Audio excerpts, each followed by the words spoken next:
It is time for Answers Partyline today for your Friday, December the 12th, 2014. Answers Partyline is brought to you by Albany Area Hospital with clinics in Albany and Avon. Wimmer Opticians of St. Cloud, also brought to you by Atlas Chiropractic Wade Park and the offices of the Central Minnesota Credit Union. With us, the Dirt Boys, Dave Rose, the District Conservationist with the Natural Resources Conservation Service, NRCS. We also have the Catman, Dennis Fuchs. Do that again, Dennis. Meow. Thank you. Administrator with the Stearns County Soil and Water Conservation District. Good morning, gentlemen. Morning. Good morning. Now, Dave, he's got a gimmick. What's your gimmick? I don't know. I haven't really come up with a good gimmick. Good sound effect or anything? Like, rawr. Wow. I think you're doing that way better than I could. What about could you do something like a duck? Yeah. No. Dave. Gentlemen, how are you? No Good. Recovering from our big convention. The big convention, which was held when? That was Sunday, Monday, Tuesday at Bloomington at the Doubletree Hotel. They put you up in a nice suite? Well, no, actually. We had to stay in the dumpster out back. Oh, those kind of facilities. Yeah, that kind of we stayed on the 23rd floor, and we found out there was only 22 levels, so I'm glad I had a sleeping. He's been writing material up this on morning. The roof. Yeah, up on the roof. It's the best view up there. You know? Wow. So that was the convention this past weekend? Yeah. Okay. And the big thing there is there's a couple things that go on at the convention. One, it's a great place for all of the supervisors and some staff to get together and see what's been going on across the state and what some of the challenges these other counties and soil water conservation districts are facing. And then it also is a great time to recognize our outstanding conservationists, which we'll get into a little more detail here in a bit. But also it's a great time to set conservation policy. And we'll get into that a little bit more also. But the first thing I want to talk about is we recognized Kevin and Janet Lahr and their parents, Kevin's parents, Larry and Carol Lahr, at the convention. And Kevin and Janet were able to join us on Tuesday.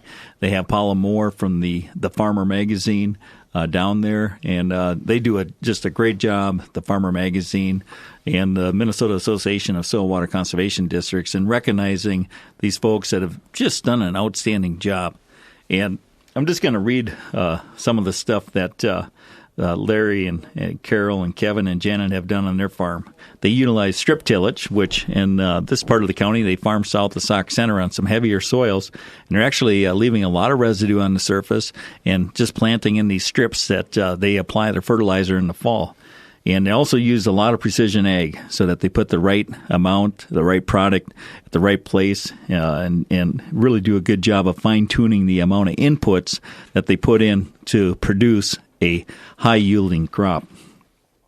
They also spend a lot of time with the Conservation Stewardship Program. We're going to get an update on that later by Dave. And then they also have used the Environmental Quality Incentive Program.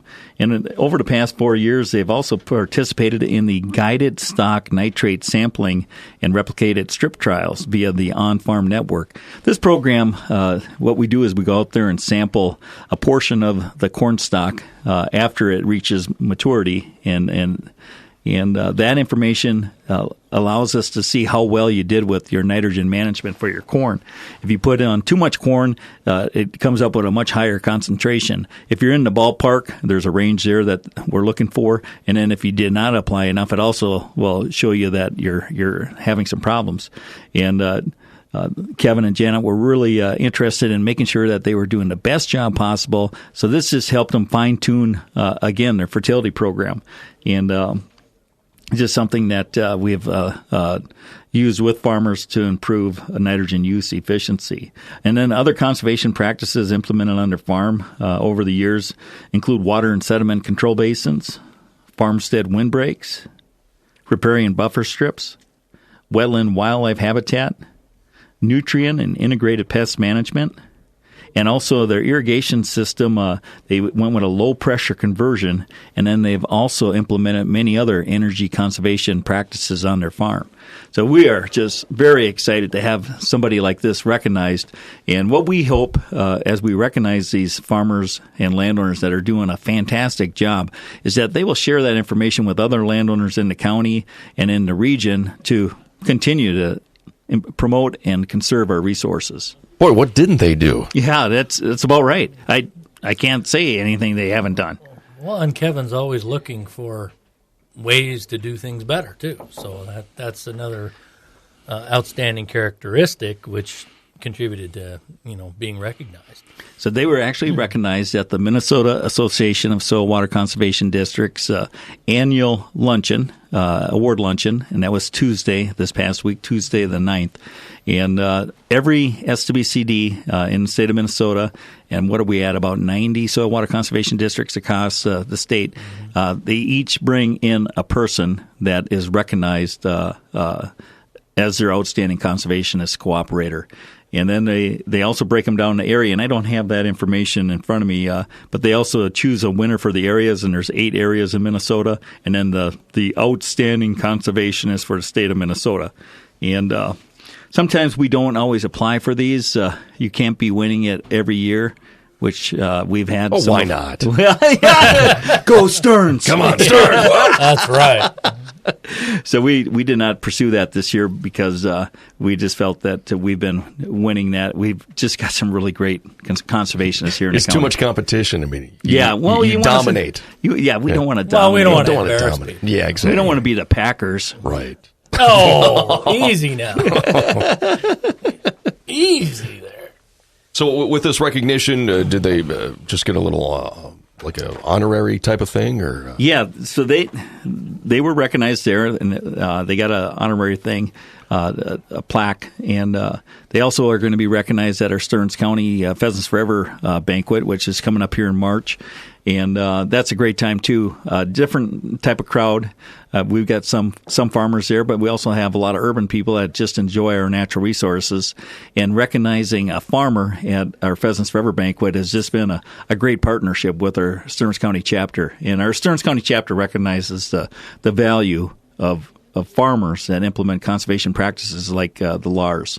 So they've been a partner with this for over 10 years, recognizing our outstanding conservationists here locally. That sets the bar really high. I mean, do you think people will get discouraged and say, well, we can't do as much as the Lar family did? That's just it. They do have the bar set very high, but landowners and farmers need to recognize that you don't need to do this all in 1 year. We like folks that are continually improving their operation year after year and always finding a little room in their budget for implementing conservation on their farm. So you don't need to be doing it all in 1 year. Say you want to try strip till. I would recommend giving Kevin a call and talking to him about it, the equipment he's using, how he goes about it, what his recommendations are.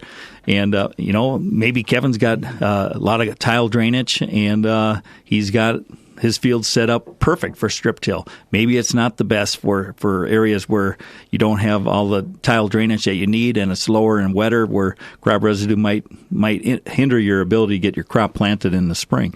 So and that's where we hope Kevin also will be sharing this information with other farmers. But, like a farmstead shelter belt or going from irrigation system low pressure conversion, there's all kinds of efficiencies because your droplet size gets larger. You get more rain or irrigation water to actually soak into your soil versus dissipating and evaporating in the atmosphere. So there's those types of things that are paying off immediately. And even going into a reduced tillage system like Kevin and Janet have, you see those benefits and fuel savings and wear and tear on the equipment immediately. So those things are things that I would suggest farmers to visit with farmers, so you don't need to implement this all in the first year. Do you have a history of the Lar family as far as when they kind of began and kind of really started implementing these type of procedures? I don't in front of me. Well, I think in visiting with Kevin, he's credited his dad for kind of getting some things started and just the thought process and kind of looking towards the future and that type of stuff, which Kevin has then taken and it continued on with doing the things that he does. And one thing, when we met with Kevin and Janet this past summer, he was showing us some of the precision agriculture stuff that he's implemented and some of the technologies that he's got available. And it's just amazing. He pulls out his iPad and he can tell us where we had significant rainfall events and where he's going to be going back to make sure there's no damage on his fields. And then you can actually see where equipment drove across a field from the down pressure on the planter. They measured the down pressure, and he could actually see where an implement drove across because it increased the compaction in those areas. And it's like, whoa. I mean, the tools that are available for these farmers and that Kevin has grabbed onto and is implementing to increase the efficiency and profitability of his farm, it's just amazing. We're going to take a break. More from Dave Rose and Dennis Fuchs here at the Soil and Water Conservation District. We are visiting with them, and we're going to talk more about EQIP CSP coming up after the break. We're going to talk other things, too. So stay tuned. If you have a question for either of our guests this morning, Dave or Dennis, give us a call, 320-845-2184 or 1-800-950-2148. We've got clouds and 32 degrees. Let's check in with news from the Minnesota News Network. It's 9:30. It's KASM Radio. Answers Partyline continues here on KASM Radio. Midwest Machinery just brought you your markets. We're visiting with Dennis Fuchs from the SWCD and also Dave Rose from NRCS as we talk about their convention this past weekend. Anything else about the convention, Dave or Dennis? Well, I want to just briefly cover the other item that is handled at the convention, and that's the resolution process that soil water conservation districts participate in. If we want to implement change in policy or procedures, we develop a resolution at the local level, and then we take that to our area level. And like I mentioned earlier, there's 8 areas across Minnesota. And then those resolutions are voted on and reviewed at the state level. And the resolution that our board, the Stearns County Board, put together was promote diversity on the landscape, and that approved quite handily at the meeting. There was, just going through the voting for that, there was 270 votes to approve, only 42 votes to disapprove, and 67 to discuss. So if there's not enough votes to approve it, then we will discuss each one of these resolutions at the convention at the business meeting on Tuesday morning. And there was 27 actual resolutions submitted for a variety of topics. And I just want to mention the Promote Diversity on the Landscape was approved. And what that basically wants folks to do is we want our land-grant universities to start looking at other crop materials that farmers can grow that provide food, feed, or fiber for us, and also provides some water quality benefits and some natural resource benefits. And one of the researchers at the University of Minnesota is Dr. Don Weiss, and he's looking at winter annual pennycress for oil, and which we could sneak in after soybeans and before the next crop is planted. We're trying to sneak it in, and having something growing on the landscape just provides a lot of water quality benefits and other benefits. But that's a big one. And then he's looking at some perennial sunflower, which once you get it established, you can leave it out there for several years before you remove it. And also he's looking at hazelnut, which is a shrub that can produce hazelnuts that you can use for both food and oil purposes. So there's a ton of plants out there that we could be exploring, but most of our funds are put toward the commodity crops for a good reason, because that's where money is being made.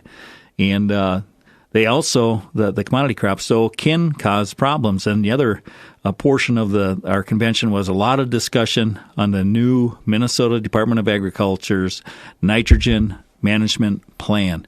This is for fertilizers that are used by farmers. There's some concern in our sensitive areas in Minnesota, and we've got them right here in Stearns County. We've got about 20% of our ag area in coarse textured soils, which allows nitrate from nitrogen fertilizer, be it anhydrous, urea, manure, septic systems, that can allow it to sneak into our groundwater. And Cold Spring, the city of Cold Spring, has been trying to reduce the amount of nitrate in their drinking water supply for over 20 years. So this whole thing is starting to come to recognition that you might not be able to reduce your nitrate in your groundwater supply under a corn soybean rotation. So then what do you got to do?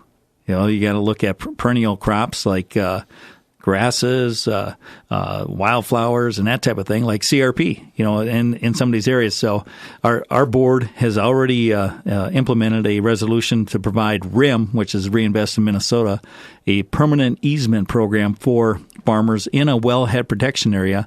But we haven't seen a lot of interest in that program because, well, the farmers like producing a crop, and also there might be an opportunity in 10, 20 years to sell that land at a much higher value than what they could get paid today. So that's some of the things. But the nitrogen fertilizer, I actually gave a short update on some of the practices and projects that we got going on in Stearns County to promote nitrogen fertilizer management, and that includes doing field days, our cover crop field day, manure management field days.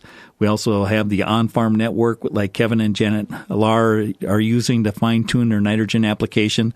We also work with Pope County and the Minnesota Department of Agriculture and the University of Minnesota out at Westport at the Rosholt demonstration farm. So we got a lot of stuff going on, but this all boils down to having more diversity on the landscape. It's not only good for water quality, but it's also good for wildlife. And a lot of people know how bad of a shot I am, and I need a lot of birds to shoot because I'm a member of Pheasants Forever. Whiff. Yeah. Damn it. So, well, I think that's enough about the convention. I'll let Dave talk a little bit about some of the things happening with the Conservation Stewardship Program and the other USDA program, the Environmental Quality Incentive Program. Well, yeah. Talk a little bit about CSP and what's going on. Currently in fall, right now, this is the time where we get started with the annual payments for those who have contracts. So that is underway. Folks who have contracts have an option to ask to have their payment prior to the end of the year, so that counts in 2014, or they could postpone the payment to happen after January 1st. So that's underway.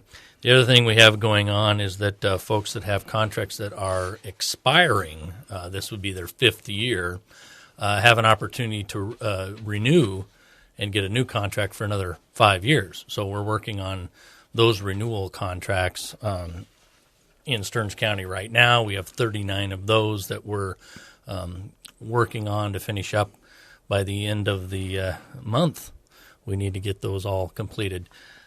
So that is all underway as well. We don't have any news about a new sign-up for our fiscal year 2015 yet, but the interim final rules for the program from the Farm Bill that was passed last February have been issued about a month ago, I think it was. So they're on the street for comment right now. So the final rules will be coming out within a few months yet. But anyway, at least we've got some rules to look at that are out there. And so that's what's going on with CSP. Now, EQIP, the Environmental Quality Incentive Program, that's our flagship Fix-It program. And we currently, it's a continuous sign-up. In other words, folks can sign up anytime, year-round.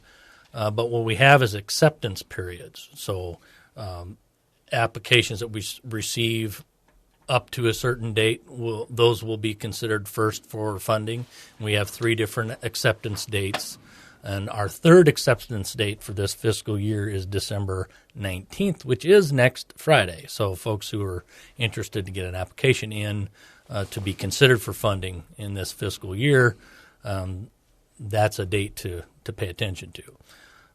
Now, they could, if they don't make that date and get an application in after that, well, that's fine. We don't throw those away. We'd work with those folks and do planning and whatnot, and they could be considered in the next fiscal year, which starts, that'd be fiscal year 2016, which starts next October 1st. So that's underway. And as far as the EQIP, the interim final rules for that program have also been issued now, which happened just yesterday, as a matter of fact. There was a news release that popped out just yesterday that those were available, and so and I don't have the contact information, but on either of these programs, if folks would like to look at them and put some comments in, the website regulations.gov is the place to go. You can look them up. I know that seems kind of obvious, doesn't it? How long are they taking the feedback? Usually it's about 60 days. Okay. So as far as the CSP, we're a little over a month into it, so there's maybe 3 weeks left in that 60 days. And then, of course, for EQIP, we've almost got the full 60 days ahead. But with the issuance of the interim final rules, we're going to be using those rules right now. Those with the comments that get received, they'll look them all over and see if they want to, if those rules should be massaged a little bit. So the final rules could be slightly different based on the comments. Maybe there was something that was overlooked in creating the rules. Here are the rules for now. Yeah, here's the rules for now. We're going to tweak them a little bit later. Wait, by the way, we didn't think of that. Okay. That kind of thing. So, okay. So we'll have something to work with right now, and that could be tweaked a little bit here in a few months. So, but anyway, we're in process. Now, as far as applications we've received right now, I believe we are in the neighborhood of 65 applications in Stearns County that can be considered. That tends to rise on a regular basis, which is okay. So if folks are interested, by all means, get a hold of us and get in there and get an application in. We'll work with you on the planning. As far as processing those and doing the scoring and the ranking and funding decisions, we're a little bit a ways away from that. That's likely going to happen, I would expect, not before February. It may be longer than that. We are scheduled for training on this program next month on the 20th and 21st. So I would anticipate nothing's going to happen as far as processing applications we've received until after that date. What does training involve? They're going to tell us what we need to know. And since these interim final rules are out, we actually have something to talk about. Okay. All right. Which is helpful. Plus, what we get every year, we have, as the programs roll out, we have special funding pools. Like, for instance, there's a funding pool set aside for seasonal high tunnels, which is a different way of saying like a greenhouse out on a farm. But anyway, that's a special funding pool. So we may have special things to consider just for that funding pool, and there's various other funding pools. Are always the funding pools the same, or do they create new funding pools? That's a good question. Since you brought up the term I've never heard before. They tend to be a little bit different each year. Okay. It depends on well, the way to think about it is that a funding pool is set up to address a special initiative. Okay. And so we have a variety of special initiatives, and that focuses effort and funding to a particular interest type of thing. Like ag waste, which is important to us in Stearns County, since we are dairy central, there'll be funding that is focused towards livestock ag waste as a specific initiative. So if we got some listeners out there that are scraping and hauling their manure daily, this would be a great program to help develop an animal waste management system where you can store that manure and apply it when you want to. If you're not testing your manure for the nutrients in it and you want to do a better job of applying what your crop needs, EQIP, the Environmental Quality Incentive Program, is a great program to provide you an incentive to help you do that.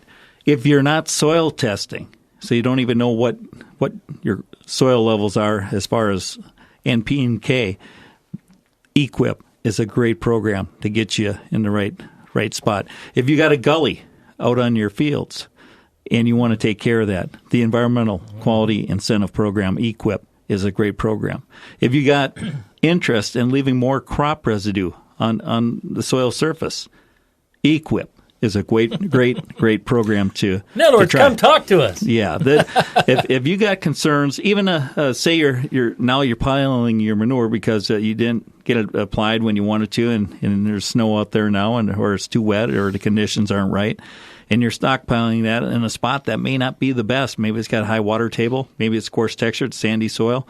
Talk to us.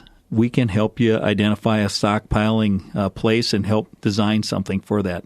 And one of the things that is coming down the pipe, they're really going to be scrutinizing nitrates, nitrogen applications. The state of Minnesota is going to be looking at where you cannot apply fall fertilizer in southeast Minnesota because it's a very environmentally sensitive area, and also some of the coarse textured soils, which we got 50,000 acres of irrigation in Stearns County. You know those are sandy soil areas, and we got other areas that aren't even irrigated that are coarse textured soils. Mm-hmm. So we need to do a better job. Now, when I asked Bruce Montgomery from the Minnesota Department of Ag, are these restrictions for manure also? He said no. Manure is handled and administered by the state agency called the Minnesota Pollution Control Agency. But there's talk between the agencies on how they're going to coordinate these efforts. So the Minnesota Department of Ag manages nitrogen fertilizer, so it'll be anhydrous, urea, ammonium nitrate, that type of thing. So that's what they are concerned about, and there's going to be fall application restrictions in portions of the state. They also are doing targeted township nitrate sampling. If a certain fraction of the water samples that test are above the drinking standard, they're going to be doing accelerated BMP promotion, best management practice promotion in these areas. And we just participated that with the Minnesota Department of Ag, and they're reviewing the results from the various townships that we analyzed here in Stearns County. So this whole fertility management is only going to be more important, and it helps you improve your bottom line. When you don't need to buy as much fertilizer to maintain a very high level yield production, that just saves you money. You can buy nicer Christmas presents. Exactly. Be part of the consumerism. Consumerism. Ooh, throwing some words at you today. I got where's dictionary.com? All right, there it is. Okay. Now, if you're interested in precision agriculture, like Kevin and Janet Lahr, they have got some really cool precision agriculture stuff. CSP is a program that can help you, the Conservation Stewardship Program. You can bundle certain strategies, and I don't know what exactly they are, Dave, but there is a whole bunch of them, and we don't have time to go down the list. But the best way to describe them is that EQIP is our program. It's the Fix-It program. In other words, if there's a resource issue out there that needs to be addressed, that's the program to fix things up. What CSP is for is to take conservation to the next level, to do an even better job. Right, more into the continuous improvement. Right. So they do work hand in hand, and we're more than willing to visit with anybody who's interested in these things. And they don't have to jump right away. If they just want to find out some information, by all means, contact us, and we can help them walk through some of this stuff. Conservation planning is an important part to do in the first place anyway, so we need to be doing that. When are you going to make a video to explain all this so people can just go online and EQIP, the Fix-It program? Hey, CSP, taking conservation to the next level. Doesn't everybody listen to KASM Radio? I think they do. The reach is far and wide. I think so. I just want to quickly cover another workshop I was at. Excuse me, the annual Crop Pest Management short course and Minnesota Crop Retailers trade show. This was at the Minneapolis Convention Center Tuesday, Wednesday, and Thursday, and they were talking about big data. So precision agriculture, you're tracking your yields on the go across the field. You're taking soil samples every 2.5 acres. You know, there's a lot of data being generated. And one of the guys, Aaron Alt, he's from Purdue, and he talked about how they're creating the Open Ag Data Alliance, which is allowing all of this data to come in. You know, like the Pioneer hydraulic hose, where all of a sudden you could back up to any implement and it would work on your tractor because they standardized the hydraulic hose. Well, that's what he is trying to do with data. Right now, every company's got their different way to handle data, and they're looking at putting all of this data into the cloud, and you would give permission to Dave Rose to look at that for certifying you an EQIP for applying the right amount of nitrogen fertilizer. Or the certified crop advisor could share that data. You could share that data with the crop advisor, but it is the farmer that owns the data, and the farmer decides who gets access to that data. And that was a very interesting discussion. We also had Dan Freeberg, CEO of Premier Crop Systems out of Iowa. And he talked about precision ag, and you're creating a lot of different areas out on those fields. But what he is beginning to recognize is there's 3 zones out in your field.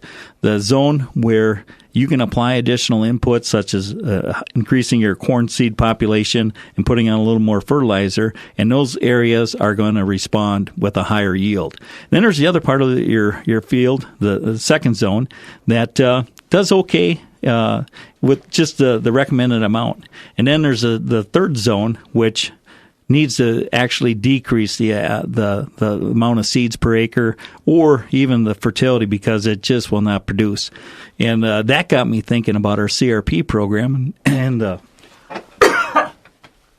my goodness, Easy now. I just swallowed a cat. You okay? Yeah. A little clogged up there. That's all right. And it started to get me thinking about CRP and this third zone where you need to reduce the amount of inputs. And these inputs, the cost of these inputs have not decreased as fast as the price of corn. So that means in these marginal areas, you're going to continue to put a fair amount of input cost into them.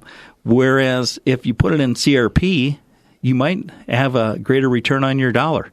So these marginal areas, this is another program that we help FSA with, the Farm Service Agency, the Conservation Reserve Program. And we're going to be visiting with some farmers this winter about these marginal cropland areas that may have came into production here when the corn prices were high. And now you're beginning to realize, hey, there's no way I'm going to be sticking X amount of dollars per acre in something that is only going to result in 50 bushels an acre. So these areas may be better off in the Conservation Reserve Program. So we're hoping to get out to visit and talk more about it. Dennis, Dave, we do have a phone call. I'll just shut off the mic here so you can hear the phone caller over the speakers. Let's go to the phone lines. Hi, what's your question or comment for our guest this morning? Well, actually, this is Chuck Uphoff, and I was just calling. I am chair of the Soil and Water Board, and good morning, guys. Doing a fine job, but Dennis talks too much as usual, but that's okay. Anyway, what I want to talk about a little bit here was Dennis had talked a little bit about the convention and about the conservation cooperators around the state of Minnesota. And it's really neat as a supervisor to sit there and listen to all the different conservation practices that all these individuals are doing. And one of them that I heard more and more this year than I've ever heard before is cover crops. And I just think that was a huge tool that a lot of these producers were starting to use. And I was very, very happy to see that as I was listening to those producers getting introduced. Anyway, and the other thing I guess I wanted to talk about, and I know Dave's talked a little bit about this too, is the importance of EQIP. And EQIP is such a valuable tool because, as Dave kind of talked about, EQIP gets you into CSP.